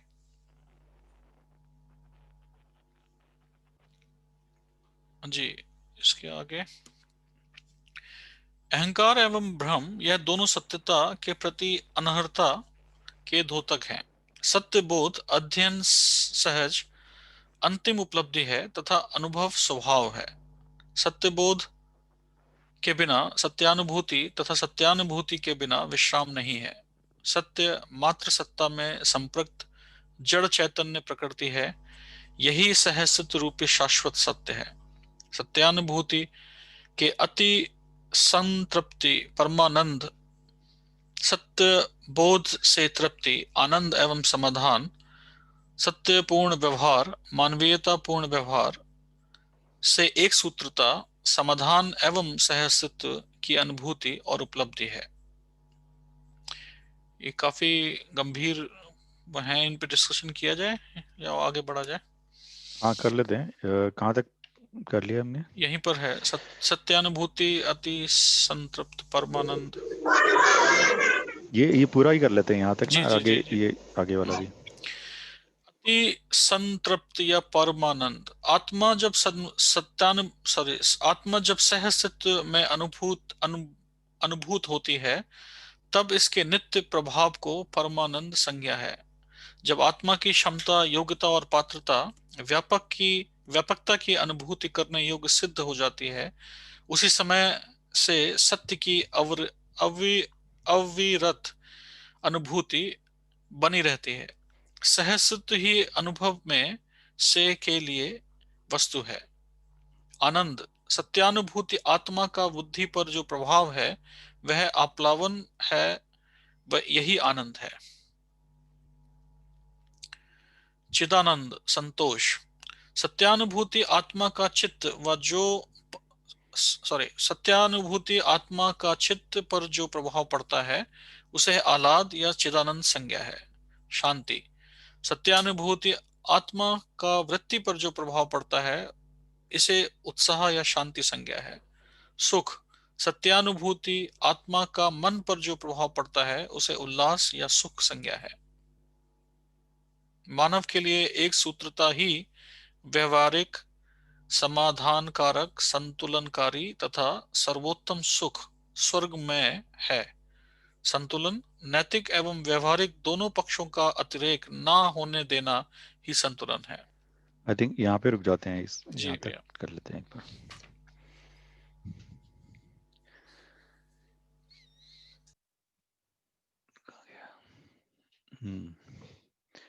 तो यहाँ से हमने स्टार्ट किया था ना। तो अभी अगर आप विजुलाइज करो कि जो हमारी 10 क्रियाएं हैं, तो उसमें अगर हम अनुभवगामी बोध जिसको बोल रहे हैं ना, कि हम जो है अभी बाबा जी ने क्या किया है कि अनुभव होने के बाद उन्होंने ये सारी चीजें स्पष्ट की हैं। अभी हम क्या कर रहे हैं, अनुभव होने के लिए हम ये सारी चीजें स्पष्ट करने की हम अपने आप में कोशिश कर रहे हैं। अभी अनुभव नहीं हुआ है तो उसको हम अवधारणा बोलते हैं। जो बुद्धि में जो होता है उसको अवधारणा बोलेंगे। अनुभव के बाद में जो होगा उसको बोध बोलेंगे, है ना। तो अगर हम नीचे से हम कर रहे हैं कोशिश, तो जो भी हम अवधारणाएं अभी सेट कर रहे हैं ना, कॉन्सेप्ट्स बेसिकली हम बैठा रहे हैं, तो उसको हम कह रहे हैं कि अवधारणा, है ना। तो इसमें डेफिनेशन भी आ गई, आत्मा अथवा अनुभव के साक्षी में स्मरण पूर्वक बुद्धि में होने वाली स्वीकृति सहज क्रियाकलाप, है ना। तो अनुभव की साक्षी किनका है? बाबा जी का अनुभव की साक्षी है, और हमारी स्वीकृतियां बन रही है बेसिकली उन कॉन्सेप्ट्स के बारे में। हमारी जो स्वीकृतियां बन रही है उसको अवधारणा एक तरह से कह रहे हैं ना।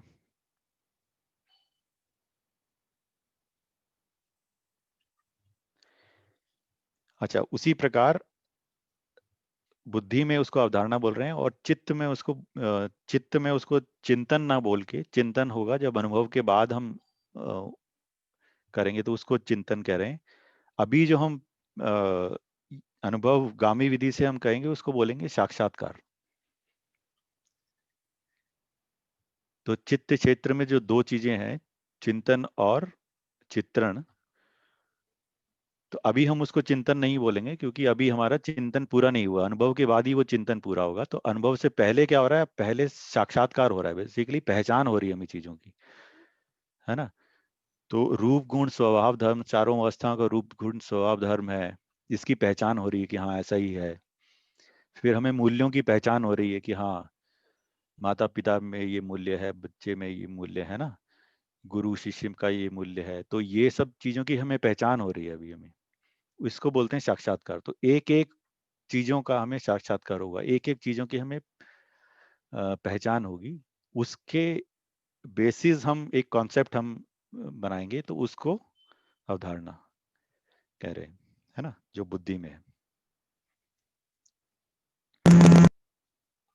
तो इसी के कंपैरिजन में यहाँ पे नीचे दिया हुआ है, पहले ये पढ़ लेते हैं। गुरु द्वारा अनुभव मूलक विधि से कराए गए अध्ययन के फलस्वरूप शिष्य में न्याय धर्म सत्य का साक्षात्कार पूर्वक बुद्धि में स्वीकृत होना, है ना। तो अभी न्याय धर्म सत्य हमें स्पष्ट हुआ, कुछ चीजों के बारे में हमें पहचान हुई इसकी, उसको साक्षात्कार कह रहे हैं। और उसमें बुद्धि में स्वीकृति होना, वो अवधारणा कह रहे हैं, ठीक है। अच्छा, उसी के कंपैरिजन में यहाँ पे अनुभव मूलक बोध क्या होता है? सहअस्तित्व रूपी अस्तित्व में अनुभव और उसकी निरंतरता के फलस्वरूप अनुभव सहज प्रभाव ही अनुभव बोध है। मतलब अनुभव होने के बाद जो प्रभाव है, अनुभव का प्रभाव जो बुद्धि पर पड़ता है, वो बोध है ना। ऐसे अनुभव बोध के अनंतर सहज संकल्प की निरंतरता है। तो अनुभव से पहले जो भी हम संकल्प करते हैं तो वो निरंतरता नहीं हो पाती उसमें, है ना। तो उसमें अनुभव के बाद निरंतरता है एक तरह की। ऐसे बोध और संकल्प का साक्षात्कार ही अनुभव, अब देखिए ये कह रहे हैं ना, तो अनुभव के बाद बोध और संकल्प का साक्षात्कार ही अनुभव मूलक चिंतन है। तो अनुभव होने के बाद जो हो रहा है उसको हम चिंतन बोल रहे हैं। ऐसे चिंतन का चित्रण और तुलन क्रिया ही अनुभव मूलक विचार है। जागृति मूलक विचार के फलस्वरूप विवेक सम्मत विज्ञान एवं विज्ञान सम्मत विवेक प्रमाणित होता है। फलस्वरूप मूल्यों का आस्वादन सहित मानव परंपरा में संबंधों की पहचान, स्वीकृति, निर्वाह, निरंतरता ही जागृति, सहज अभिव्यक्ति, संप्रेषणा व प्रमाण है।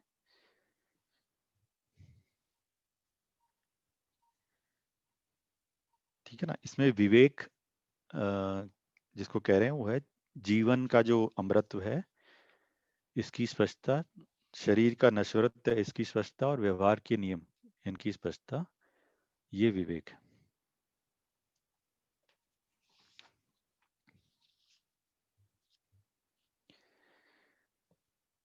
तो आगे ये लिखा है कि बुद्धि में अनुभव बोध है, चित्त में अनुभव प्रतीति है। तो भास आभास प्रतीति शब्द आया, पहले भी आया है। तो प्रतीति जो है वो चित्त में जो हो रहा है उसको प्रतीति कह रहे हैं। तो यहाँ पे लिखा हुआ है आगे, सहअस्तित्व सहज अनुभव आत्मा में होता है, जिसका अनुभव मूलक विधि से बोध बुद्धि में होता है। बुद्धि और चित्त के योग में अनुभव की प्रतीति होती है, यही अनुभव का चिंतन है। चित्त और वृत्ति के योग में अनुभव का आभास होता है, जो स्वयं में न्याय धर्म सत्य रूप में तुलन क्रिया है। वृत्ति और मन के योग में अनुभव का भास होता है, जो मूल्यों का आस्वादन और संबंधों का चयन के रूप में प्रमाणित हो जाता है ना। तो इसको भास आभास और प्रतीति कह रहे हैं। तो भास अभी जो हमें एक वेग सा, एक धुंधला सा आइडिया लग रहा है ना, ये सब जो भी कॉन्सेप्ट हम पढ़ रहे हैं, तो काफी चीजें एक मतलब पूरी तरह तो क्लियर नहीं हो रही है, पर एक धुंधला सा एक एहसास हो रहा है। तो मन और विचार के बीच में हमारा जो एक सामंजस्य बन रहा है, जो हार्मनी बन रही है, उसको हम भास कह रहे हैं, है ना।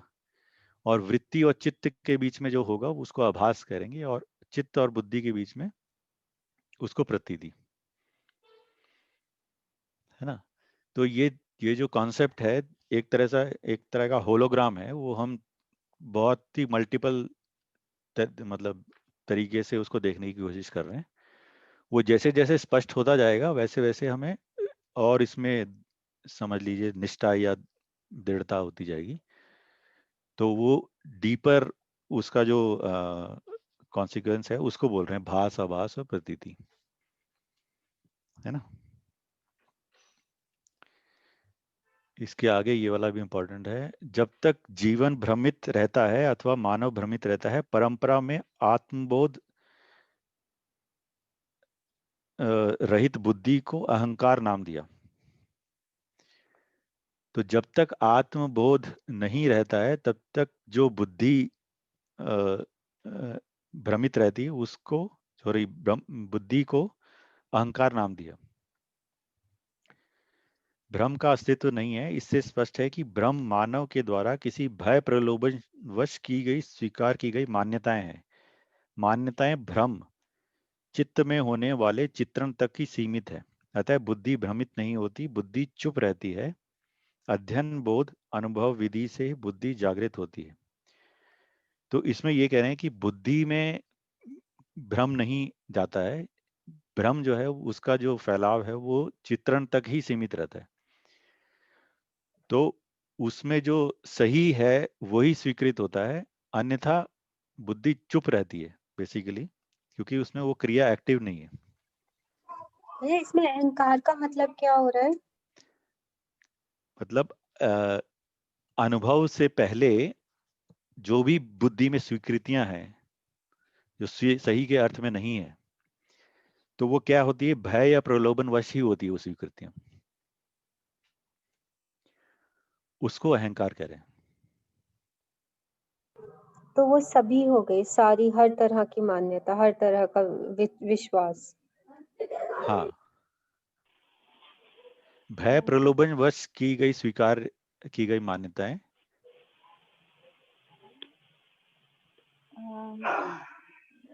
सुनील जी, मुझे सब समझ में आ रहा है कि जो भय, जो सारी जो मान्यताएं हैं जो कि सत्य नहीं है, जो जागृति की दिशा में नहीं है, वो बुद्धि में स्वीकार ही नहीं होती है। स्वीकार ही नहीं होती। हाँ, तो जब तक के कुछ स्वीकार नहीं होता है तब तक की जो उसकी स्थिति है उसमें हाँ, उसमें कहेंगे अहंकार। ठीक ठीक ठीक। हाँ दीदी, तो आपने एकदम स्पष्ट कर दिया। क्योंकि तब तक बिल्कुल हाँ, कहते हैं ना, बुद्धि चुप रहती है, मतलब कुछ हाँ, भी एक्सेप्ट नहीं करती है जब तक कि वो सही चीज नहीं सामने आए। राइट। तो सही ही स्वीकार जिसको हम कह रहे हैं, स्वीकृति जिसकी कह रहे हैं, वो सही की ही होती है, गलत की स्वीकृति नहीं होती। वो चित्त तक ही लिमिटेड रहती है, हमारे चित्रण तक ही जो मान्यताएं है हमारी। काफी चीजें हम करते हैं जो कि हमें इंडिकेशन होता रहता है कि हाँ ये गलत है, फिर भी हम करते ही रहते हैं। तो वो जो भी हम करते हैं वो भय प्रलोभन वश ही करते हैं। तभी हमें क्लियर नहीं होता कि हाँ क्या सही है।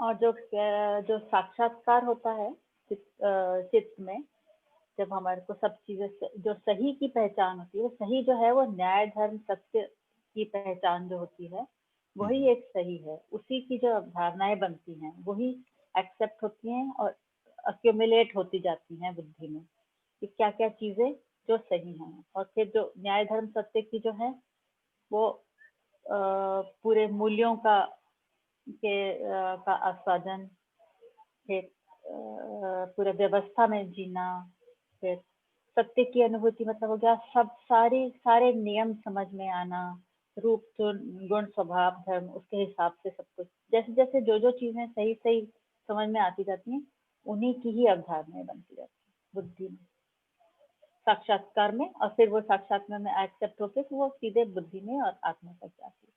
जब तक पूरी तरह नहीं हो जाता तब तक वो सिर्फ इकट्ठी होती जाती है। तो मान के जो मैं कर रहा हूँ वही बेसिकली अहंकार है, बिना जाने। जी जी जी भैया, ओके, क्लियर हुआ अभी।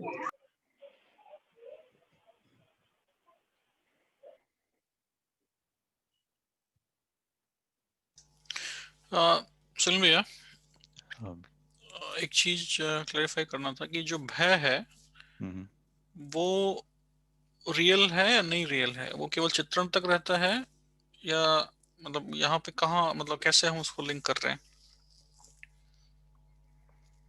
हाँ, तो वो रियल है नहीं ना, मतलब किसी भी वो तरह का चित भय रियल नहीं है। हाँ, वो चित्रण तक ही है। हम्म। मैं अपने आप को शरीर मानता हूँ, इसलिए ही तो भय है। हम्म। अगर मैं ये मतलब ये समझ जाऊं कि मैं जीवन हूँ, मैं अमर हूँ, तो भय किस चीज का रह जाता है फिर, है ना? तो जो दो तीन तरह के भय मेरे ख्याल से पहले भी आए थे। हम्म। जो एक प्राण तो भय, प्राण, हाँ, प्राण भय, पशु मान भय, भय, है ना? पशु भय। हाँ। तो अभी तो हमें मानव में जो निहित अमानवीयता है उसी का भय है कि पता नहीं सामने वाला क्या कर देगा, हम्म। है ना?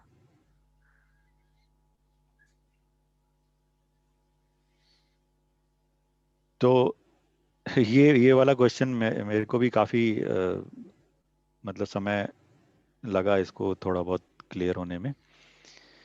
ये वैसा ही है जैसे कि जो अंधेरा है इसका अस्तित्व नहीं है। हम्म। जैसे कमरे में अंधेरा है और अंधेरे के लिए आप कुछ नहीं कर सकते। आप लाइट लेके आते हैं तो अंधेरा जाता है। हम्म। तो ऐसा कहना कि अंधेरे का अस्तित्व है, ये सही नहीं होता। ओके। हाँ, लाइट का जैसे अभाव है ये कह सकते हैं, स्पष्टता का अभाव है इसलिए भ्रम है। जैसे भ्रम का शब्द है ना अस्तित्व है। अभय। जैसे हाँ। अभय का यूज किया ना, अभय शब्द का मतलब होता है वर्तमान में विश्वास। हम्म। तो अभय का एक अस्तित्व है, हम्म। परंतु भय का कोई अस्तित्व नहीं है। अभय का मतलब विश्वास से जीना। वर्तमान में विश्वास हुआ, वर्तमान की स्थिति हुई कि सारी सत्ता में संपृक्त प्रकृति है, उसको जो चीज हमारे को एविडेंस के रूप में नजर आ रही है उसको समझना और पहचानना,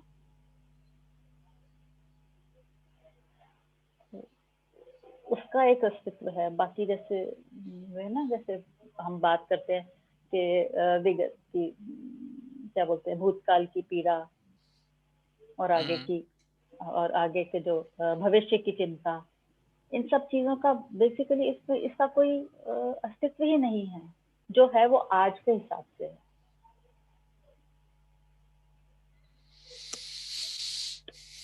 हम्म।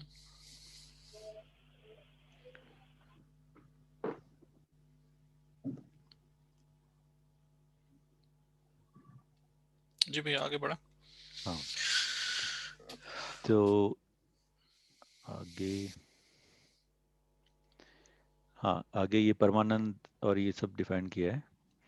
तो सत्यानुभूति से अति संतृप्त परमानंद, मतलब अनुभव के बाद जो है वो आत्मा में जब आत्मा जब सहअस्तित्व में अनुभूत होती है तब इसके नित्य प्रभाव को परमानंद संज्ञा है ना? और इसी का प्रभाव, अगर सत्यानुभूत आत्मा का जो बुद्धि पर प्रभाव है उसको आनंद कह रहे हैं, वह अपलावन है। फिर जो सत्यानुभूत आत्मा है अनुभव के बाद, उसका चित्त पर जो प्रभाव पड़ता है उसको चितानंद या संतोष कह रहे हैं। तो ये अलग अलग शब्द आए हुए हैं हमारे मतलब बाकी जो धार्मिक रूप से, तो उसी को एक तरह से डिफाइन किया है इन्होंने ना। तो शांति किसको कह रहे हैं? शांति सत्यानुभूत आत्मा का वृत्ति पर जो प्रभाव पड़ता है उसे उत्साह या शांति संज्ञा है। सुख जो है सत्यानुभूत आत्मा का जो मन पर प्रभाव पड़ता है उसे उल्लास या सुख की संज्ञा है ना? तो ये सारे शब्दों को एक तरह से डिफाइन कर दिया है।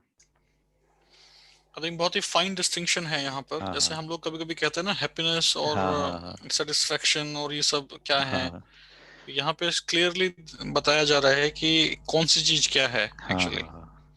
तो ये बहुत ही मतलब अच्छी है इस दर्शन में कि हर जब हम शब्द यूज कर रहे हैं तो उसका अर्थ क्या है, ये अर्थ तक हम पहुंच पाए, और अर्थ के रूप में अर्थ जिस वस्तु को इंगित करने के लिए कह रहे हैं उसको हम देख पाए उस वस्तु को। तो इसके लिए मतलब परिभाषा का स्वरूप लिया है। तो हम जब मतलब बात भी कर रहे हो तो हमें स्पष्ट रहे कि हम किस चीज के बारे में बात कर रहे हैं, और जो ग्रहण करने वाला है उसे भी स्पष्ट रहे कि किस चीज के बारे में बात हो रही है। अभी तक हम गोलमोली हो जाते थे, मतलब सामान कोई सम्मान मान लिया, है ना, सुविधा कोई सुख मान लिया, ये तो सब मिक्सअप हमने जो किया हुआ था। तो जब भी मैंने पहली बार परिचय शिविर किया था तो मतलब जैसे सबसे पूछते हैं कि हाँ कैसा रहा, तो मेरे को यही स्ट्राइक किया था कि हाँ ये पहली बार ऐसा हुआ है कि हम दूसरे आदमी से बात कर सकते हैं, मतलब किसी बारे में, है ना। अभी तक सामने वाला कुछ बात कर रहा था, उसके जो शब्द है उनका अर्थ कुछ और रहता है, हम कुछ और समझते हैं क्योंकि हमारे अंदर अर्थ कुछ और बैठा रहता है, तो कम्युनिकेशन भी ठीक से नहीं हो पाती। तो पहली बार ऐसा होता है कि ये हम जिससे बात कर रहे हैं उसे पता होता है कि हाँ इन शब्दों का ये अर्थ है, इस अर्थ में हम यूज कर रहे हैं। तो हम जीवन क्रिया की जो बात कर रहे हैं वो इन चीजों की बात कर रहे हैं, शरीर की क्रिया की इन चीजों के बारे में बात हो रही है। तो स्पष्टता हमारे में एक आती है। तो ये इसके आगे ये संतुलन का भी बहुत इंटरेस्टिंग है। देखिए, नैतिक एवं व्यवहारिक दोनों पक्षों का अतिरेक ना होने देना ही संतुलन है। जैसे अनुभूति जो है, मानव के लिए एक सूत्रता ही व्यवहारिक, समाधानकारक, संतुलनकारी तथा सर्वोत्तम सुख स्वर्गमय है ना। तो ये संतुलन ही है जो एक चीज है, हमें जो इसको मतलब समझना है बेसिकली। तो नैतिक और व्यवहारिक दोनों पक्षों को देख के चलना है। तो एक एग्जांपल जो मेरे दिमाग में आ रहा है कि जैसे हमें अभी समझ में आया कि भाई जितनी भी ये पॉल्यूशन हो रहा है, ग्लोबल वार्मिंग हो रही है, ये ऑयल की वजह से हो रही है। तो हम सडनली हम बोल दें कि हाँ नहीं, आज के बाद मैं गाड़ी नहीं यूज करूंगा, कुछ भी यूज नहीं करूंगा, या बिजली यूज नहीं करूंगा, क्योंकि बिजली भी अल्टीमेटली कोयले के प्लांट से ही आ रही है। तो ये अव्यवहारिक हो जाएगी, है ना। तो नैतिक रूप से मैं समझ गया हूँ कोई चीज को, व्यवहारिक रूप से वो अभी पॉसिबल नहीं है, लेकिन अगर मुझे एक गोल मुझे पता है तो मैं उस डायरेक्शन में अब चलना मूव करना शुरू कर सकता हूँ। तो इस दोनों का संतुलन बना के ही चला जा सकता है। तो ये मतलब जो विधि है, ये मतलब घायल होने की विधि नहीं है कि हाँ आज मुझे ये समझ में आ गया तो मैं अब बिल्कुल ही कट जाऊंगा, ऐसा नहीं है।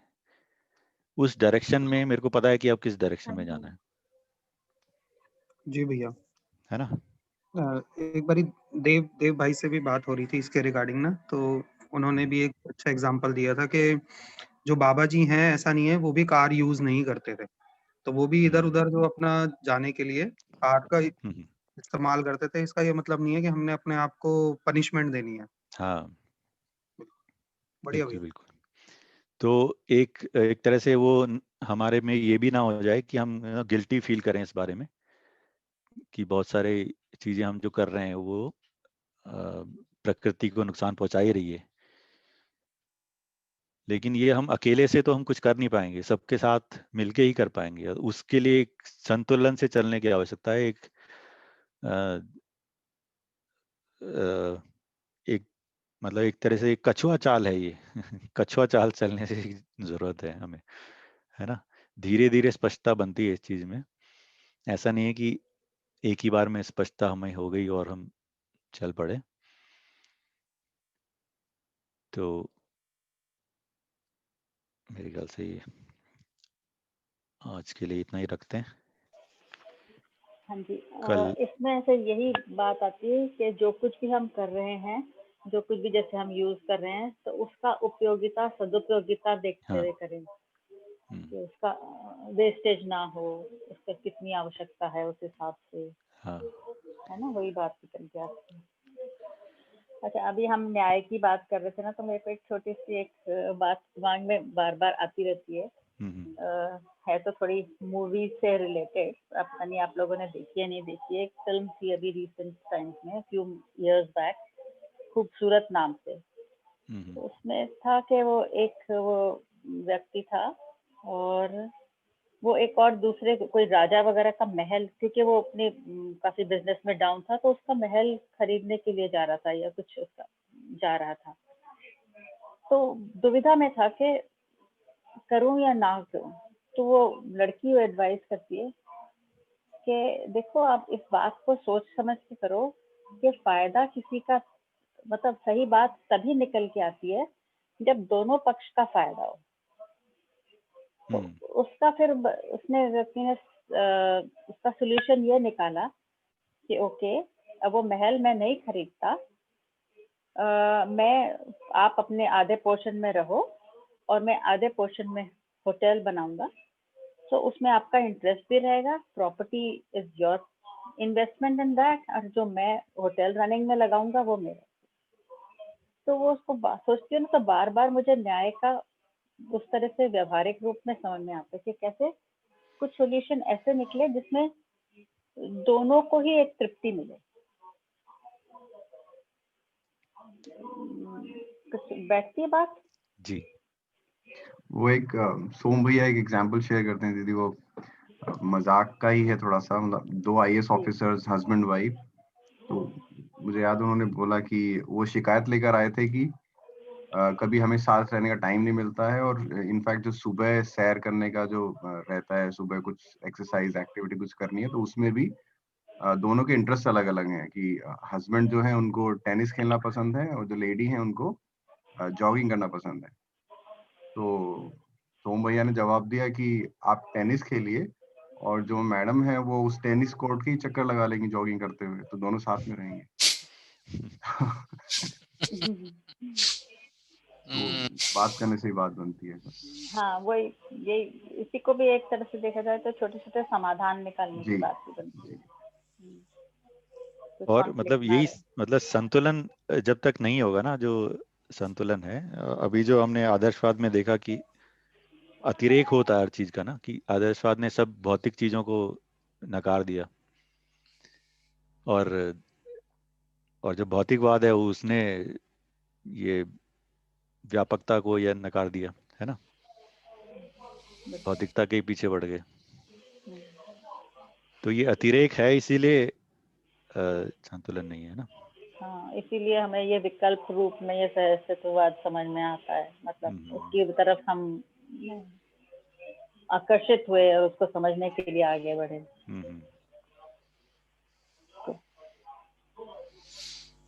ठीक है, मेरे ख्याल से 4 भी बज गए हैं, तो कल मिलते हैं। कल भैया भी रहेंगे, श्रवण भैया। ठीक है भैया, धन्यवाद सबको। Thank you. थैंक यू, नमस्ते सभी को नमस्ते, बाय।